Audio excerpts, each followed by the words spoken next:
It's Friday, August 11th, 2017. Our panelists today, Jonathan Breckenridge, an aerospace engineer and legal expert, Frank Ward. I'm Dale Jackson. You're watching Yellowhammer TV live.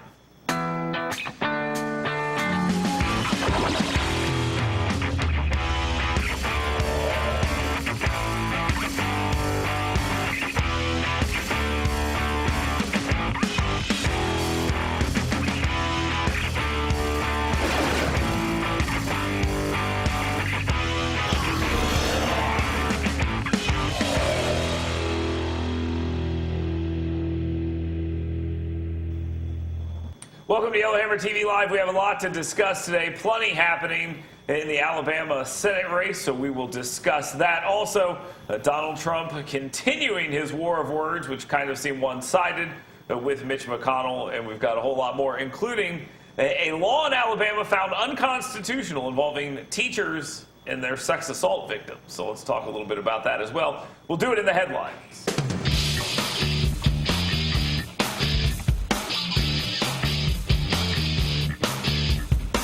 Is there anybody in the Trump administration that Trump will not fight with? Probably not. We've watched him fight Jeff Sessions and others, and now he is taking that fight to the United States Congress. The Senate Majority Leader Mitch McConnell, almost a day and a half, 2 days after asking Donald Trump to help him endorse Luther Strange in the state of Alabama, is now firing away at Mitch McConnell as an ineffective failure, almost going as far as suggesting that he might want to resign his position. Let's ask the simple question first to our panelists, Jonathan Breckenridge and Frank Ward. Jonathan, is there any chance Mitch McConnell, after decades of service, says, you know what, I'm done? Any chance that happens? No, he doesn't. He doesn't walk away on his own. He needs to be forced out. I don't think he needs to be there anymore. I think he probably should go, especially after the way he's been treating the Alabama Senate race.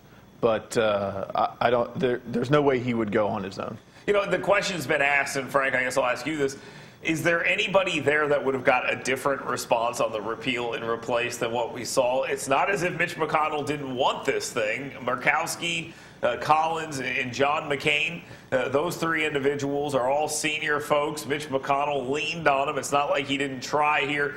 Is the anger Donald Trump is feeling towards Mitch McConnell, is it fair? No, I don't think so. I think it's just a matter of trying to shift the blame here. And it's short-sighted because if he wants legislative victories from here on out, he's going to need McConnell, and this doesn't help at all. No, I completely agree. And again, I go back as well to the fact that Donald Trump has not been running around advocating for any piece of legislation. He is continuing these petty little fights here and there, which are fun to watch, and the base seems to really enjoy the punching of Mitch McConnell and things of that nature, especially after what we saw in Alabama. But this isn't Mitch McConnell's fault. I mean, it seems like it's a failure of the Republican Party. He's a leader in the Republican Party, so he takes the blame here. But like Frank said, it's not really Mitch McConnell's fault. Who would fill in for him that would do any different? Anybody? I can't think of anyone that would fit that bill, and I think he did about as effective a job as anyone could do at wrangling senators together on the health care vote. And I think Trump actually deserves much more of the blame here, kind of mucking up the works in the Senate and making it more difficult, especially with Murkowski. Well, what I watched and what I found interesting was the conversation about what Donald Trump wants. He wants the repeal and replace. He wants infrastructure stuff done. He wants tax reform done. All these things that he's talking about, but he has no plan. I mean, he wants it done, and he wants a beautiful bill. I mean, that's basically what he says about these things. Jonathan, does the lack of focus on these things by the president, does this create this problem that McConnell's now bearing the brunt of? Yeah, he absolutely does. He needs to figure out what he wants to do and how he's going to do it. He cannot rely solely on Trump cannot rely solely on what's going on in the Senate. He's got to come up with a plan himself, and he's got to use the pulpit in order to push that to the American people and get the American people to stand up. I completely agree. I think Trump is completely off base here. However, I'm not going to lie. I am kind of enjoying watching this based on what's going on in the Alabama Senate race. Let's move to that race real quick, and we'll talk a little bit in depth. Yesterday, a report out of The Guardian, and it started to trickle into the state of Alabama, has Roy Moore, the former Supreme Court Justice of the state of Alabama, current United States Senate candidate, saying the following things. One, maybe America is as evil as the USSR, and he is more akin to Putin than we might know.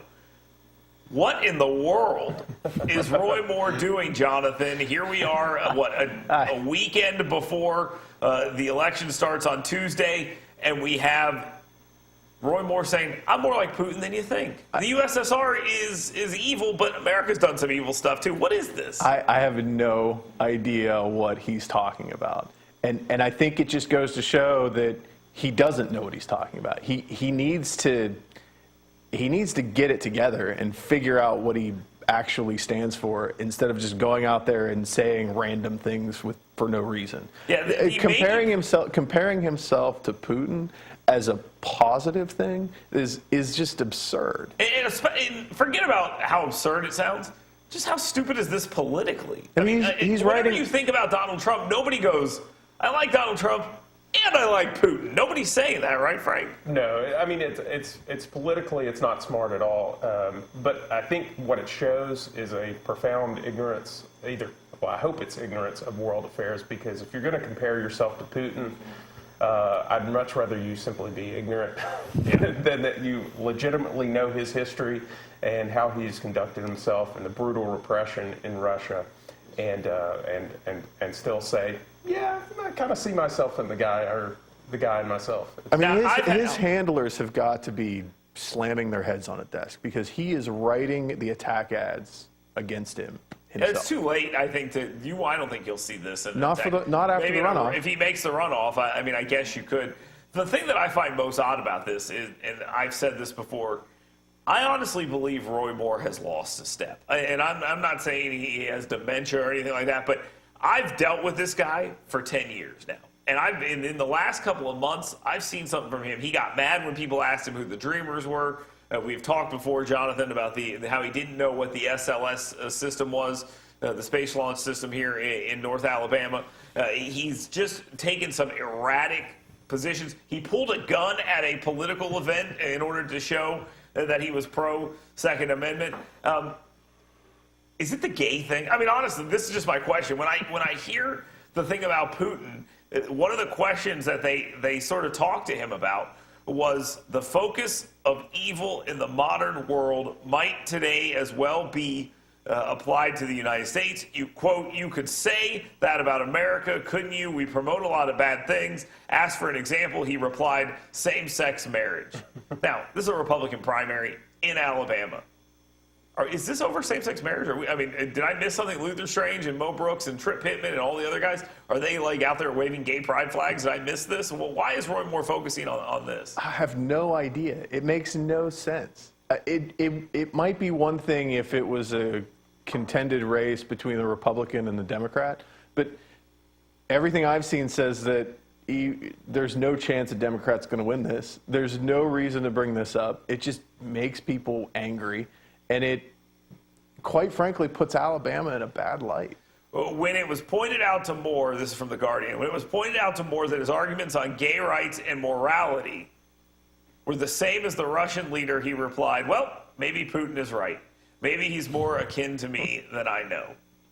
And I read that, and I just think to myself, in this year, in this environment, why are you praising Putin at all? And I know we've already discussed this, but this really is about gay marriage. I mean, it really is about same-sex unions and things of that nature.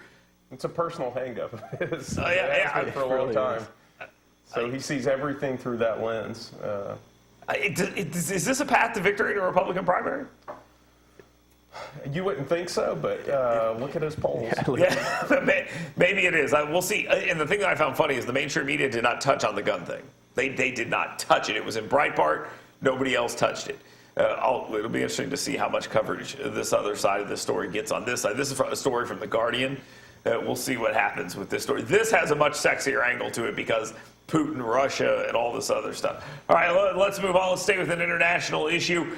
North Korea hype. We are continuing to see it. Donald Trump, believe it or not, yesterday said that, that fire and fury comment, not far enough. I need to go a little bit further. And, I'll just be honest with you. As this conversation has developed throughout the media, and we've watched Tillerson and Mattis and all these other guys come out, the one thing that I took from all of this is Donald Trump is speaking in a way that no other president has spoke, but those other presidents failed completely.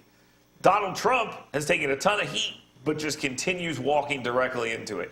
Does he view this as a positive strategy, and is it possible that he's right? I mean, because, again, North Korea has been handled with kid gloves. They've been given everything they want. They put sanctions on them. Trump said yesterday, those sanctions we passed probably won't work, but people have got mad. But that's an absolute fact based on what we've done so far. Is he really that far off? I don't think it helps at all. And the idea that North Korea, I would disagree slightly that they've been handled with kid gloves. It's a delicate situation, and it's defied easy answers for at least 3 administrations. I don't think that there's a large overarching strategy here, just like a domestic issue, but like we're talking about attacking McConnell. It doesn't seem to make sense other than firing up your base, and I think this fires up the base, but does it help resolve the issue? Does it? I don't think so. But the question is, and Jonathan, maybe you can answer this. The question is, North Korea has had president after president after president, from Bill Clinton on, either make a deal with them or basically say we can negotiate or ignore them. And North Korea has said, oh, the sanctions, lovely. Here's our new missile. Oh, the sanctions, that's lovely. Let's test this nuke. It shows no sign of working, playing that way. And now Donald Trump is talking almost like Kim Jong-un talks. and maybe that's the path to success here, although they've been ramping up with this rhetoric too. So maybe Un doesn't even care. Yeah, so when Trump says fire and fury, a lot of people in the mainstream media or not even far enough. Maybe we need to go further than fire and fury. Further than fire and fury. The mainstream media looking at that as a U.S. nuclear response. I do not think that's what that means. As far as what the North Koreans are doing and how that plays into it, I think that more important to look at is the knowledge that they're gaining, right, and the information that they're getting is got to be coming from someplace. This stuff is complicated. They don't call it rocket science for nothing. Okay, and also... So it's got to come from someplace. The only place that knowledge is coming from, that knowledge transfer, has got to be coming from China. No, there's also some talk of Iran and some back and forth there. But again, they're also been given so much time. I mean, they say, okay, you're sanctioned. Okay, fine. And they just keep toiling away. One response to what Jonathan said, I think there are different interpretations that you could give to fire and fury. But I think Trump actually the next day came out and talked about our nuclear arsenal is so great. Check out our advancements in our nuclear missiles. I think given the context, it was clearly... it's a nuclear threat. I mean, I would agree with you. I think it seems like it is essentially a nuclear threat. But it's one of those things. It's just like this stuff. By the way, I'd like to say I called it on the show earlier this week when I said, where do you go from here? Extra fire and extra okay, well, you're right. You didn't go far enough. Apparently Trump's watching. But it's just, God, let's hope he doesn't start tweeting about this.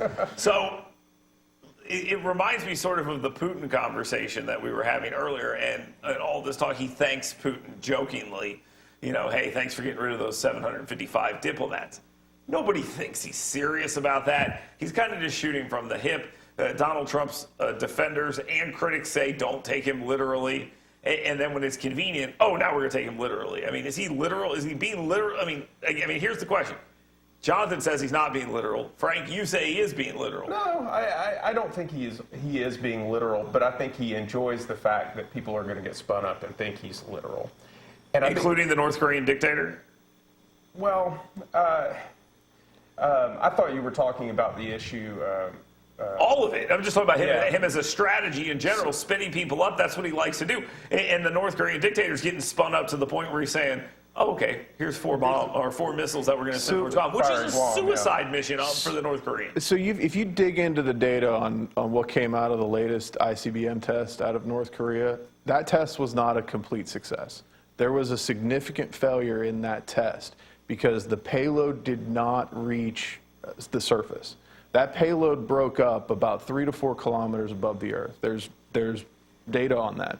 Re-entry on those payloads is extremely important and extremely difficult. It takes specific materials. 3 to 4 kilometers up? Is that what you're saying? Yeah, okay. All 3 to 4 kilometers above the ocean was where it broke up, where they believe it broke up. Well, and so, knowing that, I would imagine that the government knows significantly more about the technology that North Korea is using pushing forward. And I think that they know that a threat of an attack on the United States, at least the mainland, is something that's just not going to happen. Here would be my response to that, and then we got to move on.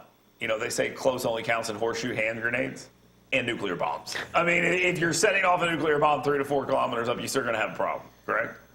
No. I think you misunderstand what Jonathan's saying. He's saying that it failed to reach. I get it, but it still exists. But we also don't know what the mass of the original payload was compared to the mass of their smaller nuclear weapon, which is probably about 500 to 600 pounds based on some of the stuff that I've heard. So it would break up close sooner. with a nuclear bomb, you cause a problem, regardless.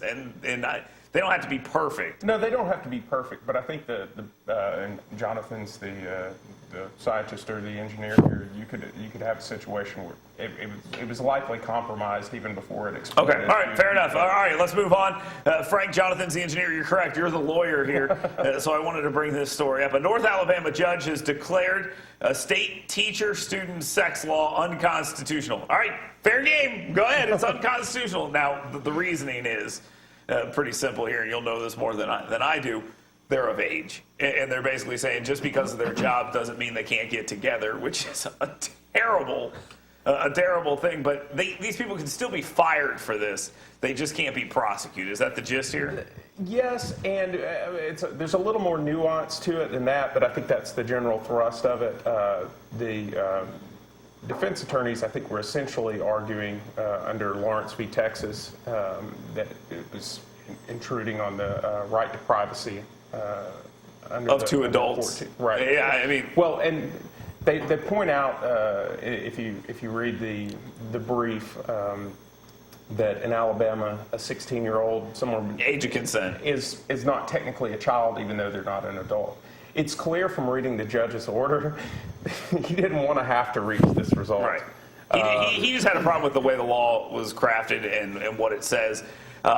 Does the legislature, Jonathan, go back and hit this again? I think. They try to come up with some way to do it. I mean, obviously the people are going to be fired from their jobs, but it just seems like this is something that we hear about this regularly, and I don't think this is anything unique to Alabama. We hear about it regularly. Does the legislature have to take another bite at this apple? Yeah, they definitely do, and from what I read, the judge is actually telling them how to do it, right? The judge went and said, go look at the Texas law, apply it to students and teachers within the same institution. So it shows that the teacher has some sort of coercion over the student, as opposed to a teacher in one district and a student in another district. There's no coercive capability. There's no position of power. Position of power there. And I think that was part of the big part that the judge had a problem. In the brief that was submitted by the defense attorneys, they bring up the law that was drafted, and I think it was unintentional, is so broad that they raised the hypothetical that you could have a college student, an 18-year-old college student who works, has a 10-hour part-time job at the college he hooking up with a 17-year-old. Or even an 18-year-old, someone his own age, and it would technically be a violation of the law. Frank Ward, legal expert. I'm sure you're thrilled to be using your degree in this way. So we'll come back. We'll continue our conversation about what's happening in Alabama politics. The Senate race is Tuesday. This is the last chance we're going to get to talk about it before the day of. So stay tuned. You're watching Yellowhammer TV live.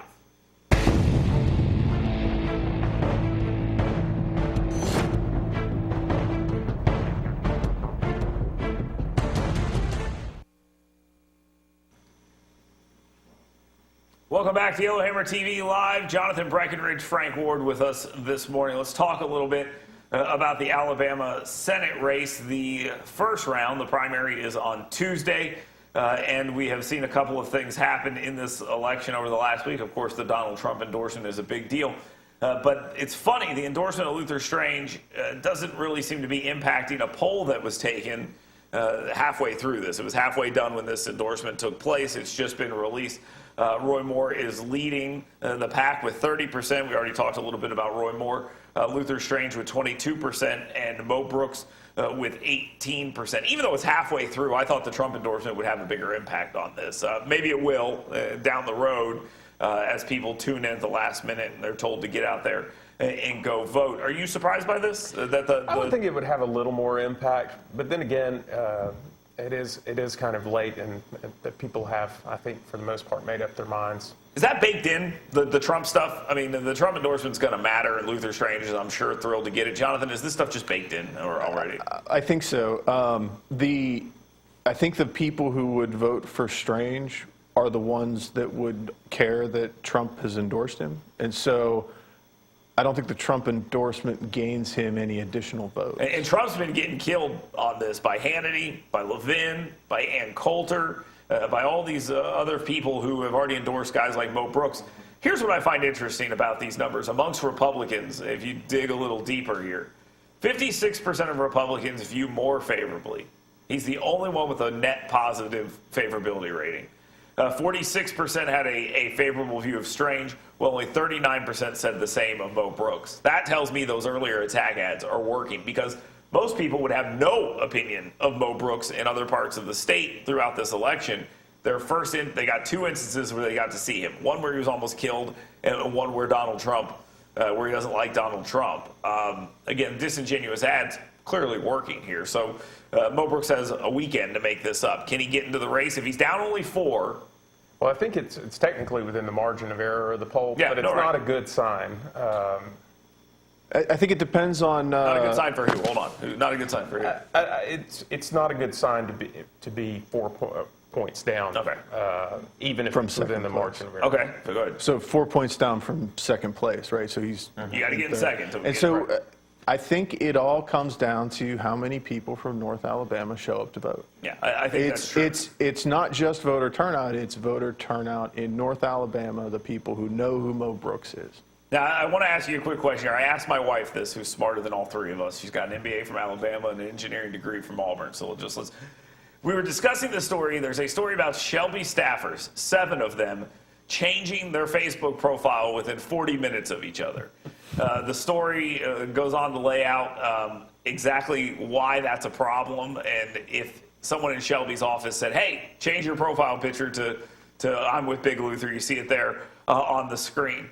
Talks of ethics violations and things like this. I asked her straight up, I said, do you believe that someone in Shelby's office told these guys to change your profile? And she said, absolutely. She's like, there's no reason why this would ever happen. Frank, first off, do you believe that they were told?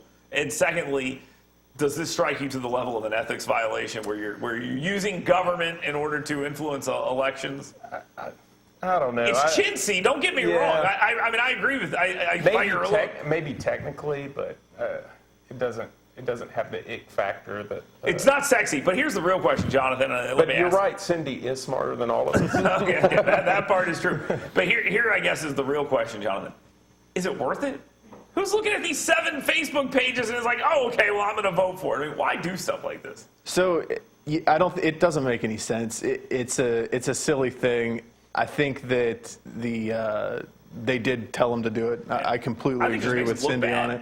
What I'm curious about is who told Shelby to do it. Well, I mean, Shelby already endorsed Luther Strange, so it comes from the top. But where did that? I mean, so who told Shelby to, hey, have your guys change the Facebook page? Well, no, I mean, who told Shelby to go off and endorse Strange? Oh, I don't know. Probably McConnell. So McConnell's got Trump to endorse him. He's got Shelby to endorse him. I mean, this is something that the establishment's pushing. I got you. That's the narrative that everyone's pushing right now. Let's take a quick break. When we come back, then we'll talk about what the biggest story of the day is.